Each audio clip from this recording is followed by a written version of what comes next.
Hey everybody, glad you're at Young Adults tonight. Wish I was there with you, but I'm not feeling great. I figured it'd probably be better if I had to stop in the middle of my message to go throw up. To do that here at home and not with you, where I can just edit it right out and it's nice and clean for you. Tonight's message is called Made of Words. Let me start with a story.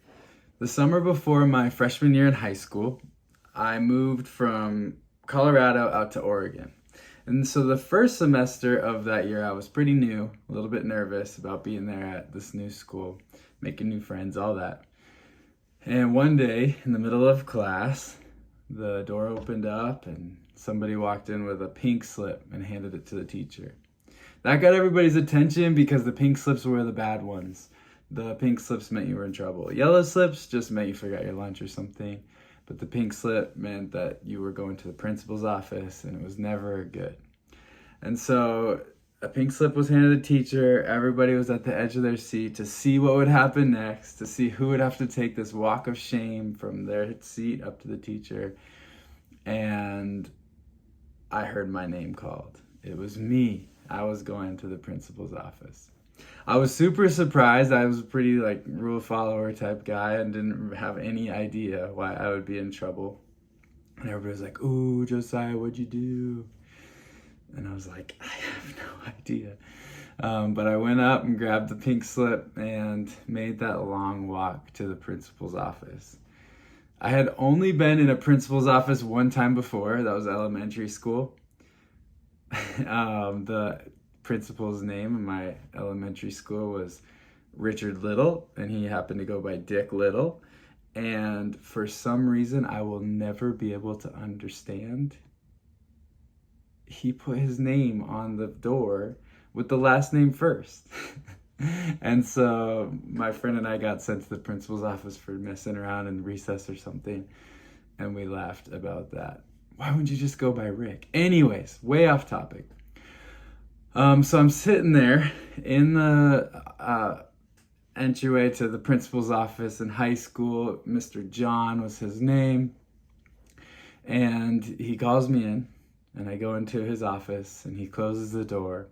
And now, you gotta understand, this guy was really cool, actually. This principal was amazing. He would learn everybody's name within the first 2 weeks of school, and this was a big school, 1,600 students.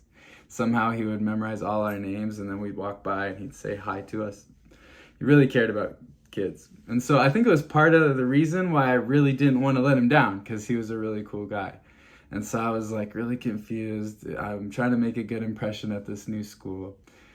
And he says, "Josiah, do you know why you're in here?" And I was like, "Sorry, I have no idea." And he said, "Well, I was looking at your progress report." And I was like, "What? You look at the progress reports for all the students, okay?" I was looking at your progress report and there's some C's on here. And my next thought, I didn't say it out loud, was, is getting a C a crime or something? And he said, "I also looked at your sister's report card."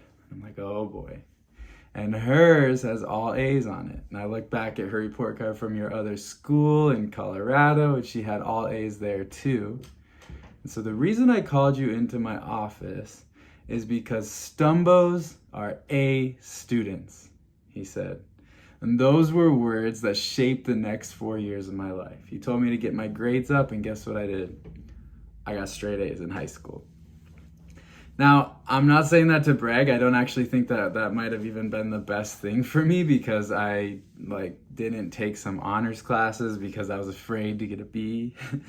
And my stress level in high school was very high because I was an A student, right? Stumbos are A students, and so I had to live up to that.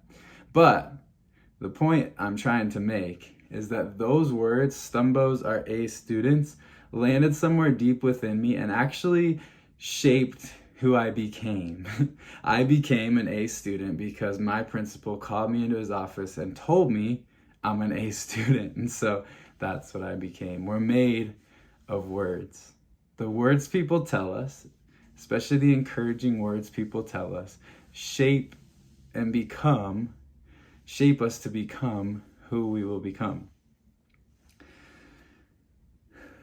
I think there's a problem there though. If we're made of words, a lot of us actually have a deficit of encouragement. So if we're made of words and not very many good ones, we might feel like incomplete, or we might feel a lack of confidence, or we might feel like we're lacking pieces of this puzzle that make up who we are. If I'm made of words, but I don't have a lot of building blocks supporting the structure, I probably feel pretty fragile. So the reason that I wanted to share this message tonight, even though I'm not feeling great, I needed you guys to hear that we have the power to give something very important to each other. And I really, really want Grace Young Adults to be a place where we begin to build one another up, that we actually begin to shape each other, that we actually begin to put the pieces of the puzzle back in place where they were meant to be, where we begin to put courage inside of one another. That's what encourage means. That we would put courage inside of one another by being generous with words of encouragement, words that build one another up. Now, that's kind of an extreme statement that we're made of words. Why would I say that? The reason I'm saying that is because I'm using the same metaphor that Paul used throughout Scripture. He used it very clearly and very often throughout his whole ministry, from early on in his letter writing to later on in his letter writing, later in his life. He consistently used this one metaphor about encouragement. He used the word build each other up. Let's look at 1 Thessalonians 5:11. It says, therefore, encourage one another and build each other up, just as in fact you are doing. In Ephesians 4:29, he says the same metaphor. He says, do not let any unwholesome talk come out of your mouths, but only what is helpful for building others up, according to their needs, that they might benefit those who listen. Notice on this one, he's specifically talking about words. Don't let talk come out of your mouth that's not going to be helpful. Only let talk come out of your mouth that is going to be helpful for building into another person, for building another person up. Romans 14:19 is another one. It says, let us make every effort to do what leads to peace and mutual edification. Edification is the same word that they maybe use for the word edifice, which is a building, right? You can see it's actually the exact same word in Greek. For some reason, translators decided to use the English word edification here, and they use building others up in the other passages. But in Greek, Paul wrote the same word, oikonomeo, for building each other up in all of these passages. There's another one in Romans 15:2. Each of us should please our neighbors for their good to build them up. Same Greek word. 1 second. Sorry. If I didn't edit that out, I'm double sorry. Each of us should please our neighbors for their good to build them up. 1 Corinthians 14:2-3. This one actually gives us some really interesting insight. It says, but the one who prophesies speaks for their strengthening. And that word strengthening is the same exact word for building others up, encouraging and comfort. So a prophet is actually meant to be a person who builds others up.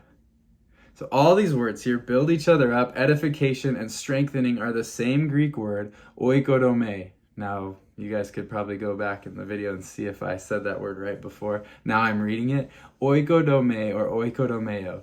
To make something by combining materials and parts. It's literally construction, right? It's literally a construction word about using materials to build something. The same word is used in other parts of Scripture, speaking more literally about constructing buildings. In Mark 12:1, it says a man built a watchtower. oikodome. In Luke 6:48, a man built a house, oikodome.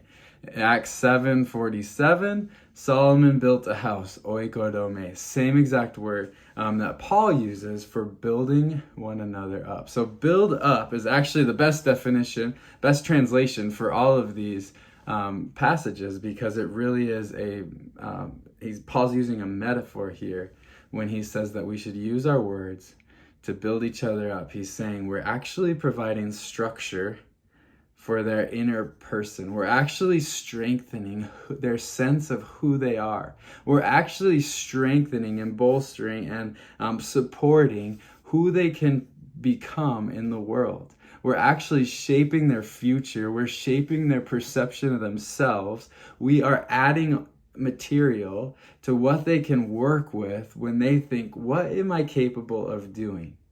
We actually take our words of encouragement as like bricks that build into the person, so that as they go out into the world and they go to make a difference in the world, or they go to step out in courage, or they go to step out in faith, or they go to help somebody else, or they go to do something against the odds, they have a support system inside of them that has been built by the words of other people. I believe in you. You can do it. I see it in you. I see the potential in you to do big things. And because of those words of encouragement, they go out and do big things. I hope this is making sense. This metaphor of building one another up is really powerful. Paul meant it. He meant that our words could actually be given to somebody else to add something to them that they didn't necessarily have before. Encouragement, putting courage inside of somebody else. Let that sink in for a second. With your words, you have the power to shape somebody, to actively shape who somebody becomes. Our words have the power to make people who they will become. It's a really beautiful thing, but if we let it sink in, it also feels like a pretty powerful responsibility. It happened to me when my principal called me into his office and said, Stumbos are A students. And there really was something that ignited in my mind that said, I do like learning, and I bet I could figure out how to get A's. Because he told me I could get A's. Before that, it was like my sister's the one who gets A's. But he told me I would, and I did. We've all been made in the image of God. That means we have this imprint of God within us. And so when we realize that we have the power to speak life into somebody else, to speak something into somebody else that wasn't necessarily there before, courage that wasn't there before, fortification that wasn't there before, the ability to go out and step out into the world in confidence in a way that wasn't there before. When we realize that we have this power within us, we're actually echoing the Creator. We're echoing the Creator who spoke and everything came into existence. And then right away, he spoke to humanity and told us what our purpose is. In Genesis 1:28, it says, God blessed them. Right from the beginning, God blessed them and said to them, be fruitful and increase in number. Fill the earth and subdue it. Rule over the fish of the sea and the birds in the sky and over every living creature that moves on the ground. And from that moment forward, humanity had an understanding of who we are and what our place is on this earth as caretakers of this whole earth, as the ones who get to move society forward, who get to innovate and create and make this place a blessing for other humans to multiply and fill. That was because God spoke into the first humans and it became who they became. In Genesis 12:1-4, we see God speaking to Abraham, and the whole nation of Israel was born from the words of encouragement from God.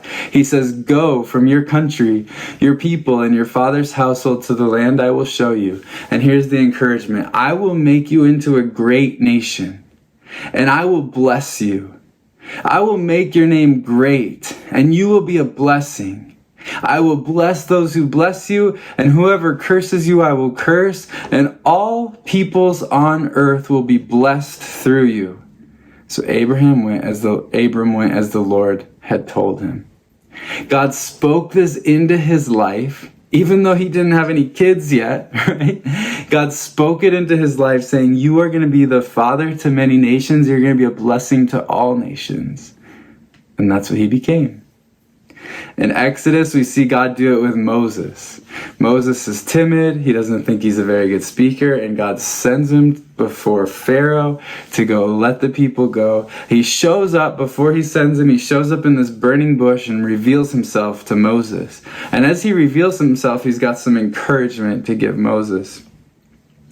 God says, the cry of the Israelites has reached me, and I've seen the way the Egyptians are oppressing them. So now go. I'm sending you to Pharaoh to bring my people, the Israelites, out of Egypt. But Moses said to God, who am I that I should go to Pharaoh and bring the Israelites out of Egypt? And God said, I will be with you. And then there's this fascinating exchange between Moses and God. But ultimately, Moses goes. He doesn't go in the confidence that he should have gone in, but he goes and does something incredibly powerful, right? And from that moment on, his character is shaped and he becomes this mighty leader of Israel. Even though we could see in this interaction, he wasn't quite there yet. God's words were putting courage and putting leadership and putting authority and putting confidence and putting boldness into Moses by saying, I'm choosing you to do it, and I'm going to be with you the whole time. In Isaiah, we see it again. Isaiah 6, 1 through 9, I probably won't read this whole thing, but it says, in the year that King Uzziah died, and this is Isaiah speaking, I saw the Lord high and exalted, seated on a throne. So Isaiah has this vision of God.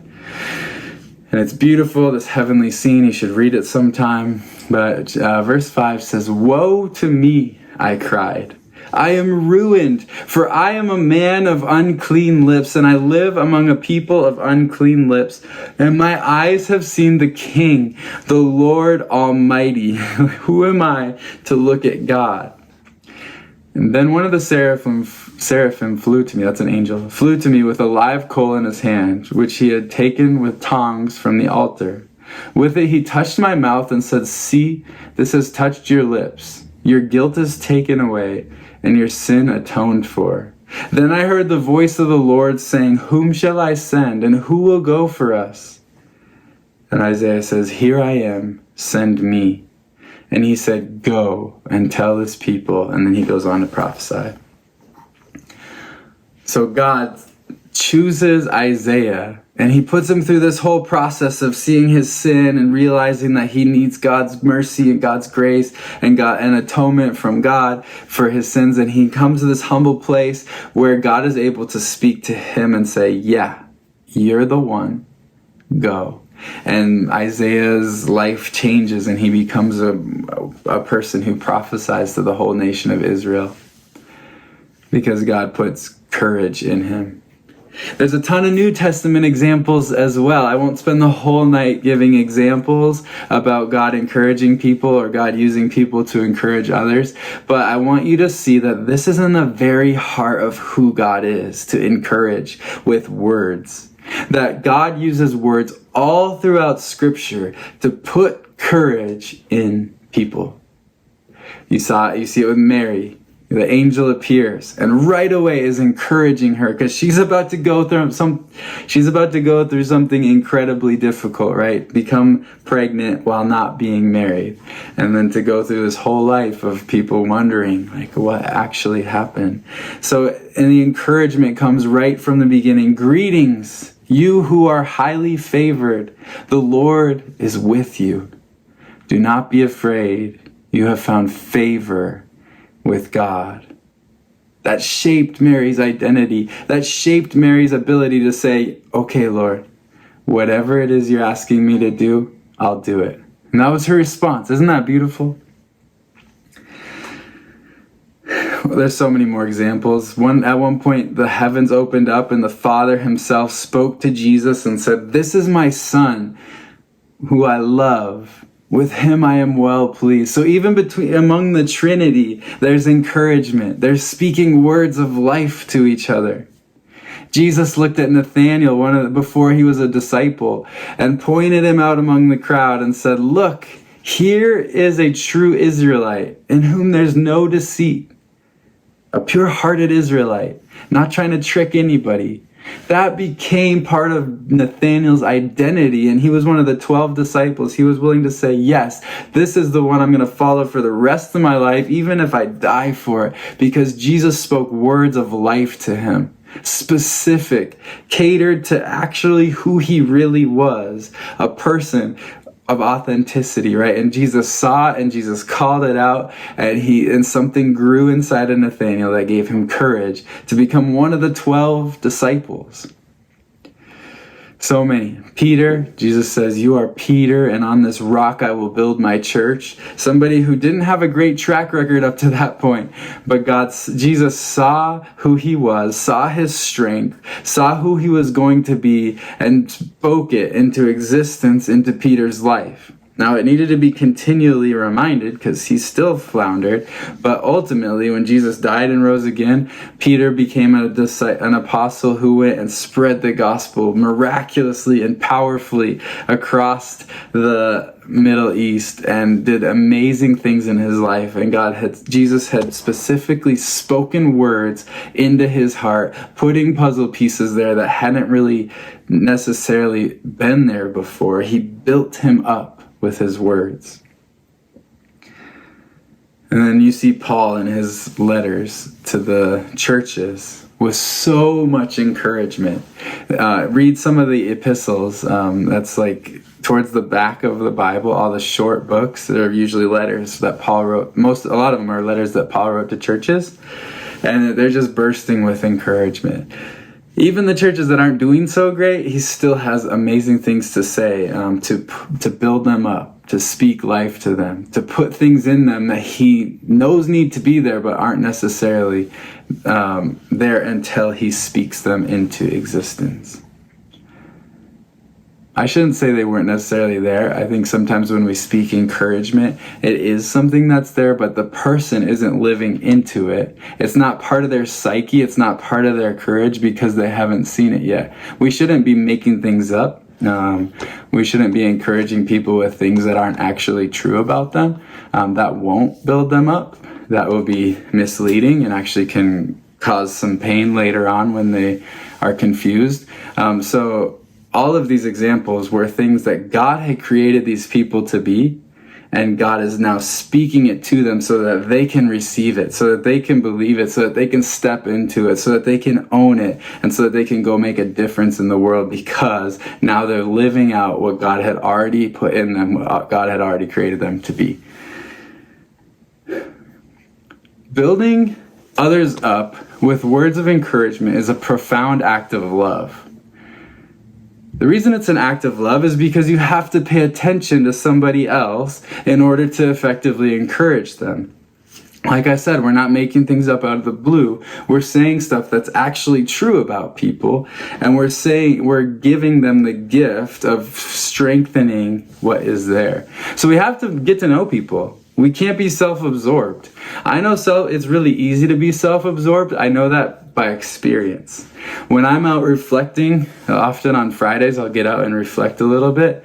And when I'm reflecting about how I'm doing in my life, I'm almost always realizing, wow, I'm so self-absorbed, right?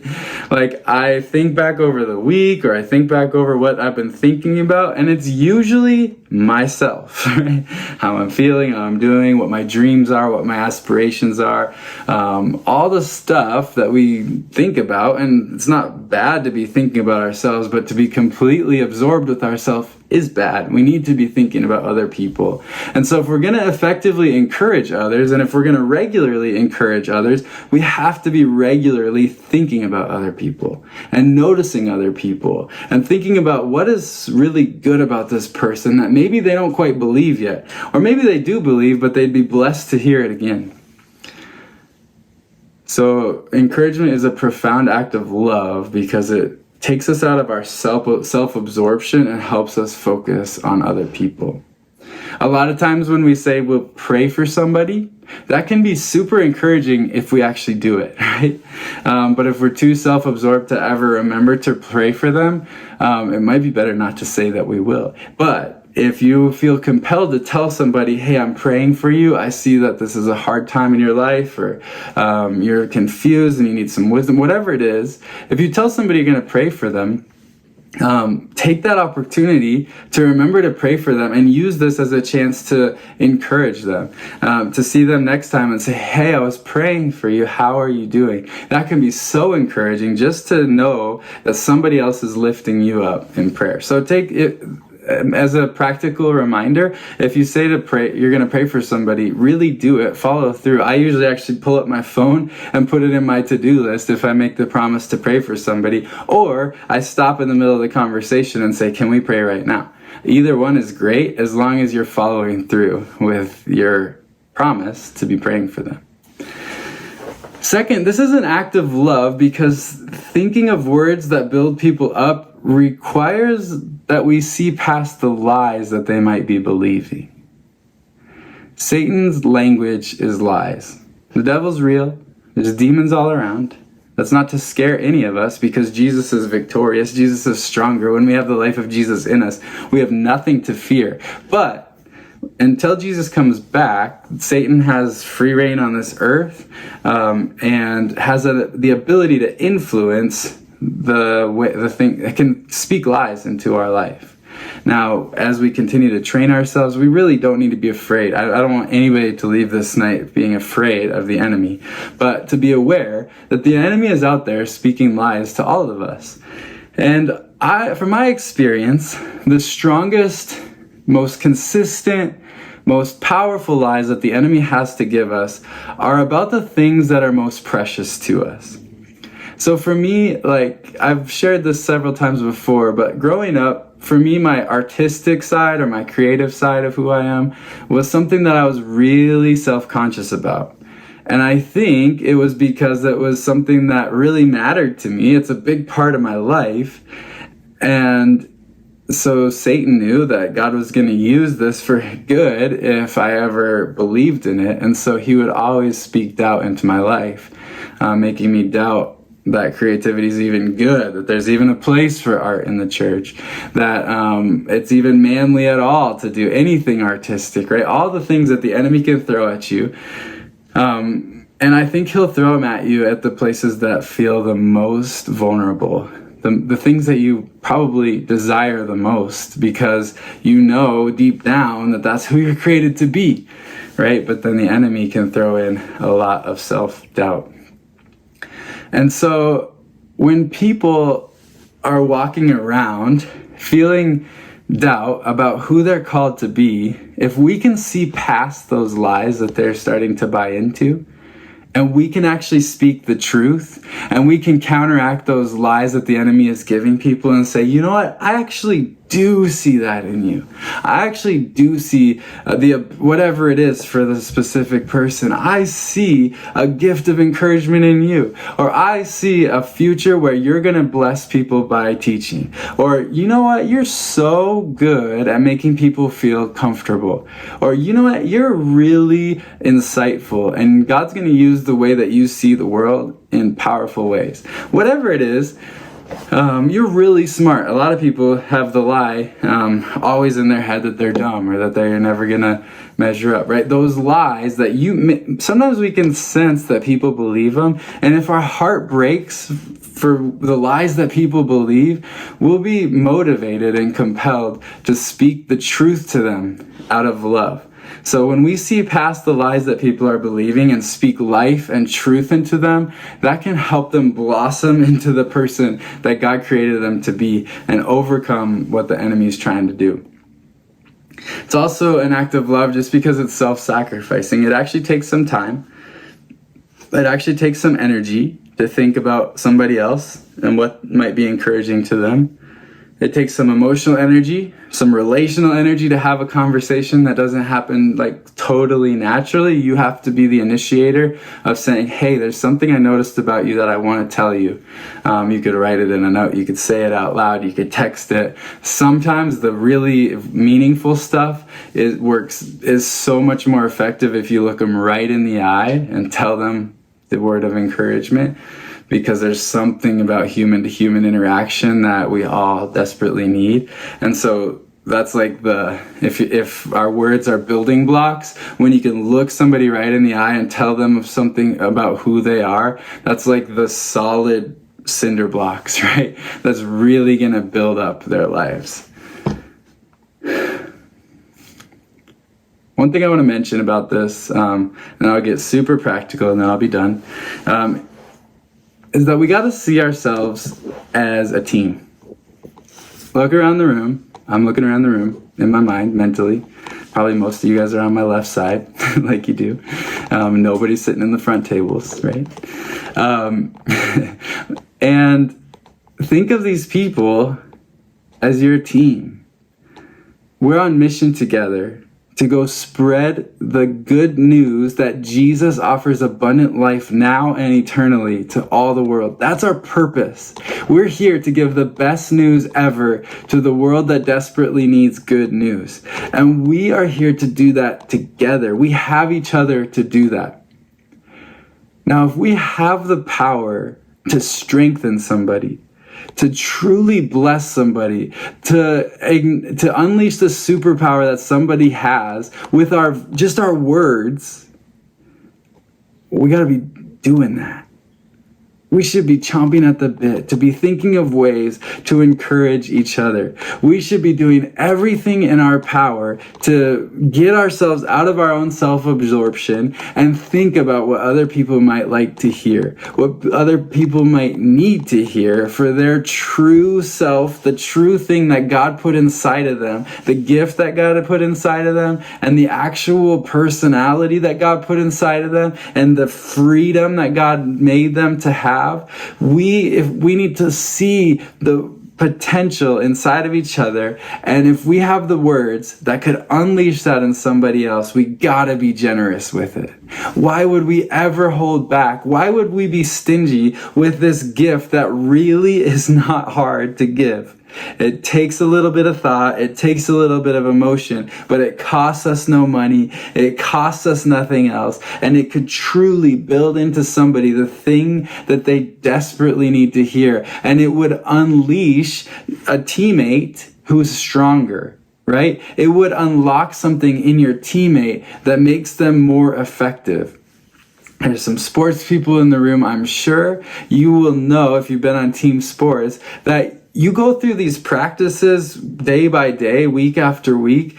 A lot of times you don't necessarily need the specific drill. You've got something mastered. But if your teammates don't have that specific skill mastered, you're willing to go through the drills with them until they master that skill, because you need your teammates to be able to very easily dribble that ball down the court, right? Or in my case, it was ultimate frisbee. I need people to be able to block on the correct side, so that nobody's breaking so that the team doesn't break into the open side of the field and easily make a goal. We need everybody to be able to get on the same page. Everybody needs to be strengthened so that the whole team can be strengthened. If we're a team here, if we're on mission together here, we totally need each other to be strong, and we have the power and the ability to strengthen one another. And when we do, people are going to walk into this room and be transformed.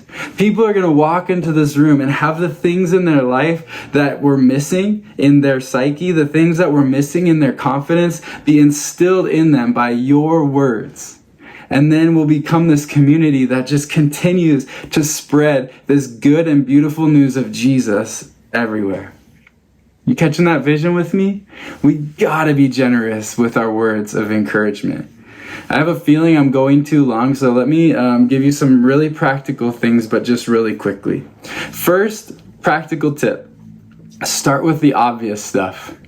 Start with the things that you think they actually probably already know. Like, if you see somebody and they're really artistic, tell them, hey, I love how creative you are. They probably need to hear it, even if you wouldn't believe that they would need to hear it. If you see somebody who's really good at sports, tell them, hey, I admire how much you dedicate your life to making yourself stronger. I think that's really cool. If you see somebody who's really gentle, call that out in them. Like, even if it's the first thing that you see in somebody else's life, almost especially if it's the first thing that you see, encourage them in that area and they'll grow. It's beautiful. It's probably the thing that they need to hear the most. Start with the obvious. Second, listen to the Spirit. Like I said, this is God's language. God speaks the words of life to people. And so if you want a really cool exercise in hearing the voice of God, take some moments in your prayer time to say, Lord, who can I encourage today? And wait for somebody to pop into your head. And then when they pop into your head, say, Lord, what specifically do you want me to highlight about them? And you might start thinking about their smile, right? And so then you text them and say, hey, your smile really brightens up the world. It doesn't have to be as cheesy as that. But the Holy Spirit will speak to us and guide us in how to do this. And it's going to be even more effective when we're listening to the Spirit. You don't have to wait to know for sure that God is telling you to tell somebody something nice about them. A lot of times God speaks to us and we didn't even know it. But it's a good exercise to be listening to the Spirit specifically for what to say. Another tip, make it more about who they are and less about what they do. It's actually really great to say something nice about what people do. Don't stop that, but even try to go deeper and encourage them about who they are. It was cool that they served at Renew the City this weekend coming up. But so you could tell them that. I admire that you spent your time doing that, but maybe you could encourage them saying, wow, you really have a heart for people that need help, and I think that is going to impact people in a huge way. However you say it. Other people are better at encouragement than me, that's for sure. But however you say it, try to go to the level of who they are, not just what they do. And finally, my final tip, to encourage other people, encouragement is kind of put under a magnifying glass if you do it in public. If you can encourage somebody, if you're in a whole group of friends and you notice you and your friend have been talking about something, don't break their confidence, but you notice something really cool about your friend, or you're introducing them to somebody new, take the opportunity to encourage your friend in front of other people, because for some reason when you're encouraged in front of somebody else, it's magnified. Like I said, those are like the cinder blocks, and when you're building somebody up, and it makes people feel really good. So I'm gonna cut it off there. You guys are gonna go into discussion groups. I think whoever's leading tonight is gonna guide you into that. Thank you again for being at Young Adults, and I will see you guys next week. Bye.